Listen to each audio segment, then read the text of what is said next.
पहला factory act कब पारित हुआ था? तो भारत के लिए पहला फैक्ट्री एक्ट जो 1881 में पारित हुआ था। जो 1881 में पूछ देगा कि भारत में नियमित रूप से जनगणना कब प्रारंभ हुआ था, तो 1881 में। लेकिन पूछ देगा भारत में जनगणना प्रथम बार कब प्रारंभ हुआ था, शुरुआत हुआ था, तो 1872 में चालू हुआ था दोस्त। नेक्स्ट चलते, सिटी ऑफ बम्बई अमेंडमेंट की ट्रस्ट की स्थापना कब हुआ था? सिटी ऑफ अमेंडमेंट ट्रस्ट की स्थापना कब हुआ था दोस्त? तो आपको ये बताना है, इसका ऑप्शन नंबर ए हो जाएगा दोस्त। इसका ऑप्शन नंबर ए 1998 में, 1898 में।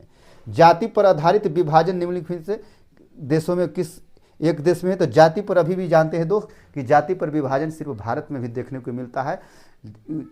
जो श्रम विभाजन और जाति प्रथा हम लोग को 10th क्लास में हिंदी में पढ़ने का है, इसी पर आधारित है कि जाति के आधार पर श्रम को बांटा गया है। नाई है तो बाल काटेगा, बढ़ी है तो लकड़ी काटेगा, लोहा वाला काम है तो लोहार करेगा, सोना का काम है तो सोनार करेगा। लेकिन अब वैसा सिस्टम नहीं दोस्त, धीरे धीरे जाति प्रथा श्रम विभाजन खत्म हो गया। अब चाहते हैं तो आप खुद डॉक्टर बनिए, इंजीनियर बनिए, छोटा से छोटा जात भी आप, दलित से दलित, महादलित भी आज IAS IPS बन करके देश को सेवा कर रहे हैं। आर्मी हो चाहे कुछ भी हो, पहले के क्या होता था, बड़े बड़े जाति लोग छोटे छोटे जाति पर अत्याचार करते थे।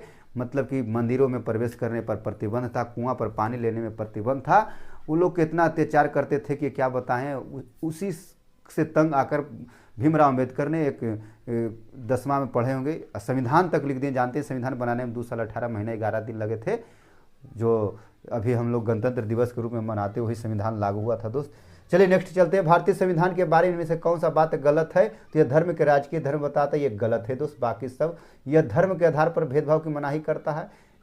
अब भारत में क्या है, धर्म के आधार पर भेदभाव को मनाही करता है। जानते हैं कि ये नहीं कहता है कि धर्म के आधार पर भेदभाव करो, माना करता है कि भेदभाव नहीं करो, है ना।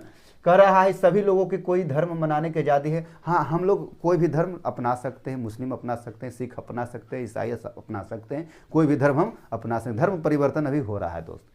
फिर लास्ट में कर, किस धार्मिक समुदाय में सभी नागरिकों को बराबरी का अधिकार दिया? किसी धार्मिक समुदाय में, धार्मिक मंदिर मस्जिद में प्रवेश करने का फूल हम लोग की आज़ादी है दोस्त। कहीं भी जाकर के पूजा पाठ ग्रंथ हम पढ़ सकते हैं। पहले के लोग क्या होता था, धार्मिक ग्रंथ को पढ़ने नहीं दिया जाता था, उसको अछूत माना जाता था, है ना।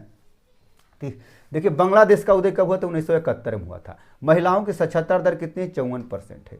संघीय व्यवस्था में केंद्रीय और राज्यों के बीच उत्पन्न विवादों को कौन सुलझाता है? तो उत्पन्न विवादों को न्यायालय करता है। न्यायालय उच्च न्यायालय करता था, उच्चतम न्यायालय जाते हैं, सुप्रीम कोर्ट तक जाते हैं, है ना। सोवियत संघ का विघटन कब हुआ था? 25 दिसंबर 1991 में हुआ था। बिहार में पंचायती राज संस्थाएं कैसी है? तो त्रिस्तरीय है। 2006 के बिहार पंचायती राज अधिनियम के अनुसार